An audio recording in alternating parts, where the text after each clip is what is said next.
Good evening, it's 8 o'clock. I'm Sally Baudet, live from Johannesburg. Your top stories tonight.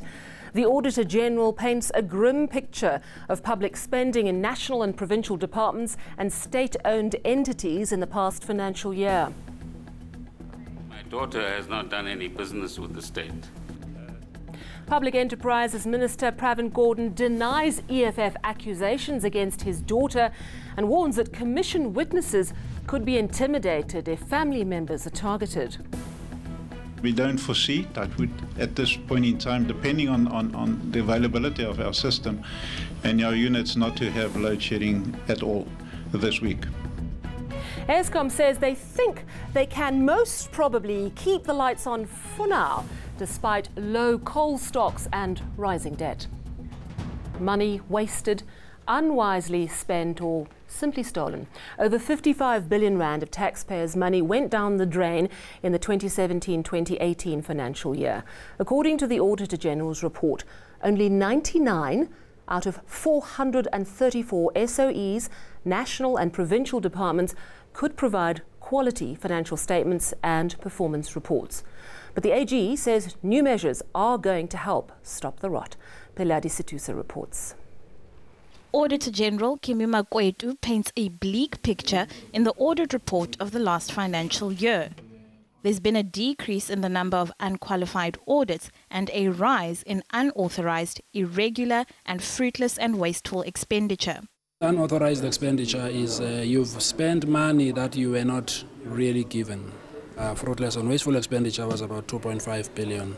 So that is money that was already given to you, but you spent it in ways that do not bring any value. But Makwetu says the days of getting away with misusing public funds will soon be over. He says the Public Audit Amendment Bill will act as a deterrent to potential wrongdoers. The Auditor-General has now been given statutory powers through the law of Parliament to take specific steps that are going to make it very painful for me to continue to ignore those recommendations that the Audit Office issues every year. Now the issue is you now have a choice as the person responsible in that environment as an accounting officer, either to go the route of being responsive to the recommendations that are geared towards fixing the holes that create abuse, or if you leave it like that, then it becomes your personal responsibility. The National Department of Water and Sanitation and various provincial health and education departments are some of the biggest culprits. At least 16 of them require urgent intervention. The risk is very high that they will run out of money in the future. Basically, Makwetu says even for those pleading poverty, financial injections are not the answer. Peladi Situsa, Parliament. Eskom says it thinks it can keep the lights on for now. The power utility was briefing Parliament on its annual report earlier today, but MPs wanted to know about the stability of electricity supply following last weekend's load shedding. Lester Kivet reports. After a weekend of stage 1 load shedding, Eskom says the lights will stay on, or at least they hope. And we don't foresee that would, at this point in time, depending on the availability of our system and our units, not to have load shedding at all this week. And also we don't foresee at this point in time any load shedding in the foreseeable future. The power utility admits things don't look positive. It has limited coal stocks and not a lot of money for payroll. We have not had any new recruits this year, and there have been no promotions, and bonuses for senior management have not been paid. But the power utility seems to have the sympathy of lawmakers. Let's be honest, what we're experiencing now is what are the after effects and the whirlpool effects of state capture, and exactly what state capture did to Eskom as a company. So let me tell this board that I would not have your job for anything in the entire world. We must give you credit where it is due. The ground that you have covered now, irrespective as to how the outside world is viewing Eskom. Eskom is also worried about the spiraling debt owed by cash-strapped municipalities. This has since increased and is sitting at 18 billion as at the end of October. It has reached a stage where this debt increases almost at about R1 billion a month. The Cooperative Governance Department says it's working on a payback strategy for local government, telling Parliament that municipalities can't be left bankrupt in order to make payments. At the same time, a struggling Eskom simply cannot be left out of pocket. Lester Kivet, Parliament. Public Enterprises Minister Pravin Gordhan today wrapped up his testimony at the state capture inquiry. He's dismissed allegations from the EFF that he used his influence to benefit his daughter. Gordhan says his daughter Anisha was one of 12 people working on a private equity team at Investec and did not profit from any company they worked with, nor has she done any work for government. The allegations of using the relationship with myself to get access to government tenders to benefit these companies is a blatant lie, and these dangerous and unfounded allegations have been made to intimidate and harass my family and myself. 11, she does not have any bank accounts in Canada, and for the record, nor do I, and has not had any financial interest in Canada either. She went there to do a banking course at some stage. And 12, my daughter has not done any business with the state. So I want to repeat the fact that let's not play the man, as they say, play the ball. If there are political objectives that anybody wants to achieve, well, come to me. Let's move now to a tragic story coming from the northwest this evening. A 7-year-old grade 1 pupil has been stabbed to death in Makapanstad.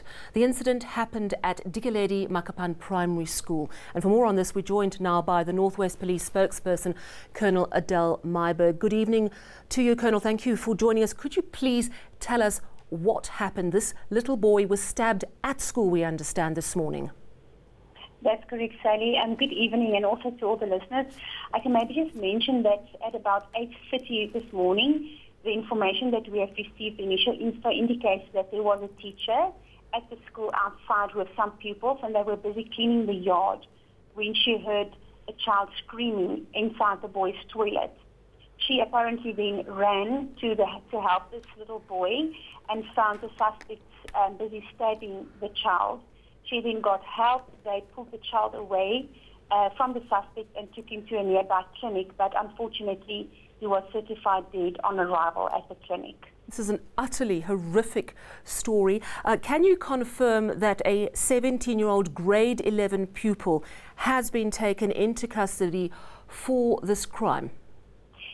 Absolutely. The suspect was actually attacked by community members after the incident, and the police had to rescue him, and he was taken to hospital for treatment. But yes, he's been relieved, he's in custody, and he will appear before court for the murder on Friday, the 23rd of November. Do you have any inkling of a motive for this horrific crime at this stage? It's a bit early now to say, but yes, the little boy was known to the suspect, that I can confirm, but obviously the investigation will determine the motive. Thank you very much. That was Colonel Adele Myberg. She's the police spokesperson for the Northwest Police, joining us there about that horrific school killing that happened this morning in Makapanstad. Moving on now, the Defence Force has been deployed to the Mfuleni local municipality. They're fighting a war on raw sewage, which has been contaminating the area. Today they started setting up camp along the Vaal River.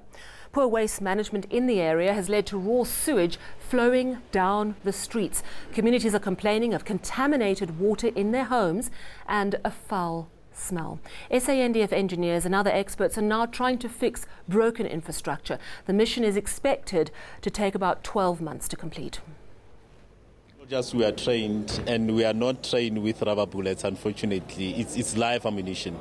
So we are here to guard the treatment plants and the pump stations with a weapon and a live ammunition. So I'll plead with the criminals, please do not test us. We don't want to turn against you because we are part of the community. I'm a parent, I'm part of the community. So we don't want an issue whereby community and us, we are not singing from the same hymn book, you know. So they must cooperate with us and stay away from the pump station and the treatment plant. Let us do what we're supposed to do to restore the serviceability within Mfuleni. It's for their own benefit, of course. So they cannot steal from themselves. Doesn't make sense. Still ahead on eNews, an Italian student has been kidnapped during a suspected terrorist attack in Kenya. And business news with Matteo, of course. Well, the market up slightly today, with the rand also recovering at the back of the interest rate expected to go up tomorrow.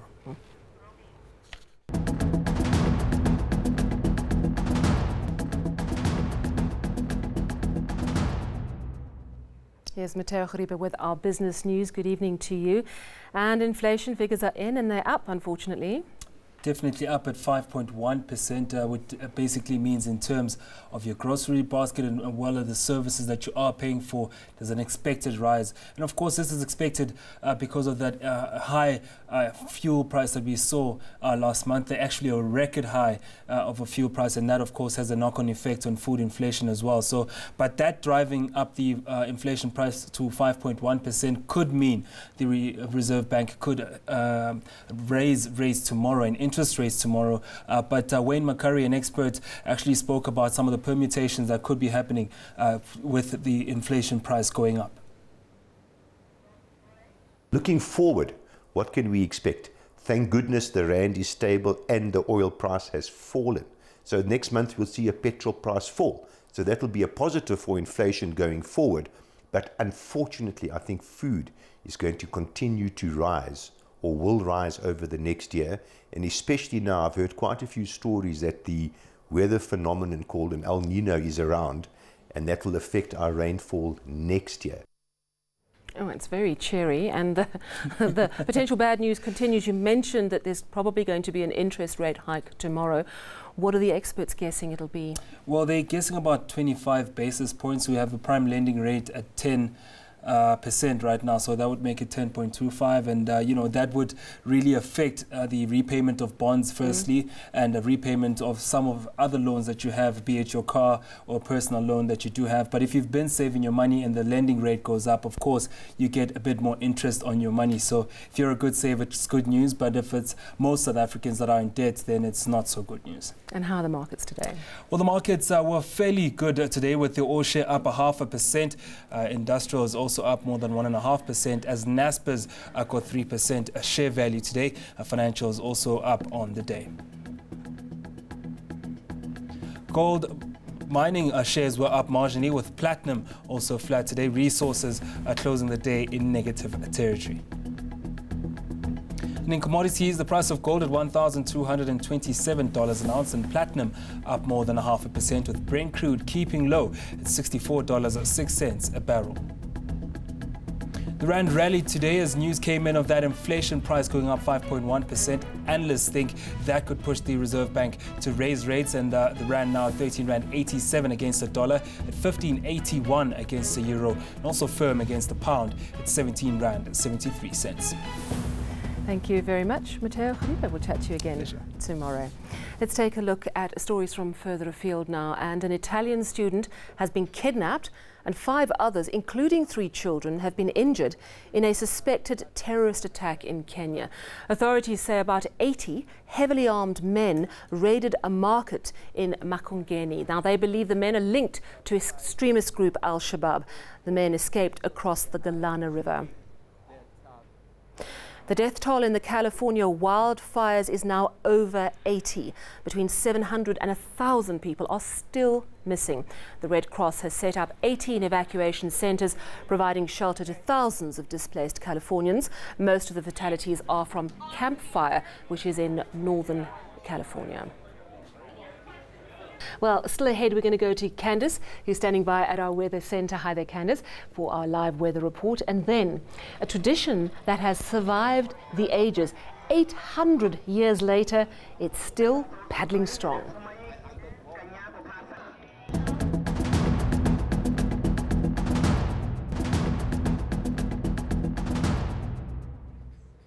Let's find out what your weather holds tomorrow. Good evening, Candice McKechnie in Cape Town. How's it looking? Good evening, Sally. Well, things are looking quite dry across South Africa tomorrow. We saw a cold front head along the Eastern Cape and KZN coast today, bringing in some cooler weather as well as some rainfall. And a bit of rain still remains along the Eastern Cape coast on Thursday morning. And we're also expecting a bit of morning fog and drizzle along the northeastern escarpment. Overall, though, a mostly clear day across the country. Cooler temperatures are forecast into parts of Limpopo and Mpumalanga. And we're forecasting sunny and warmer weather over the western part of South Africa.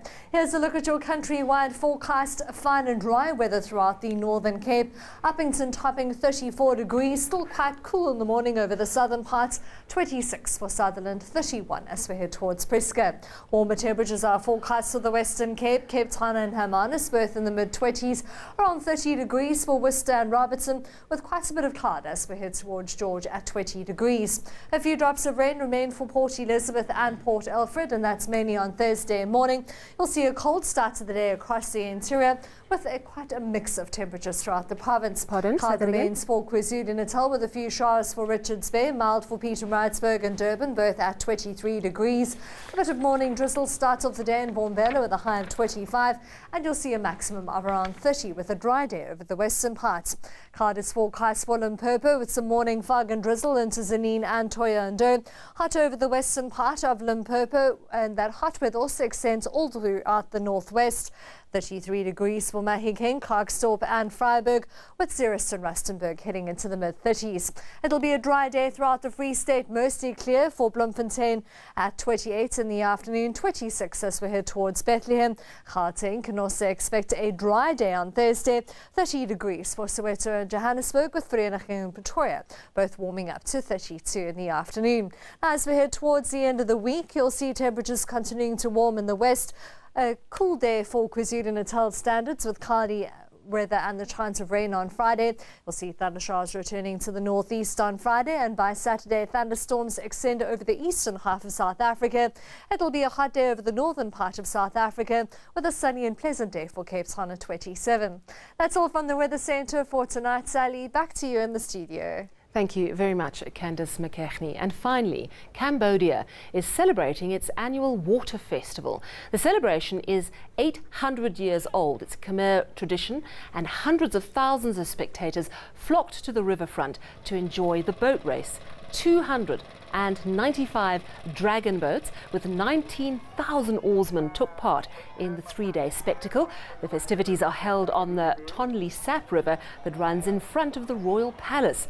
The boat race is to remember the strength of Khmer marine forces in the late 11th century.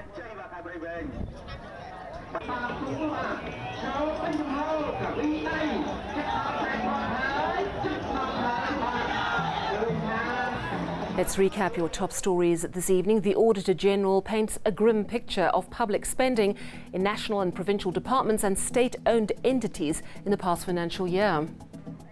My daughter has not done any business with the state. Public Enterprises Minister Pravin Gordhan denies EFF accusations against his daughter and warns that Commission witnesses could be intimidated if family members are targeted. We don't foresee that would, at this point in time, depending on the availability of our system and our units, not to have load shedding at all this week. And Eskom says they think they can most probably keep the lights on for now, despite low coal stocks and rising debt. From me and the team, it's a very good night.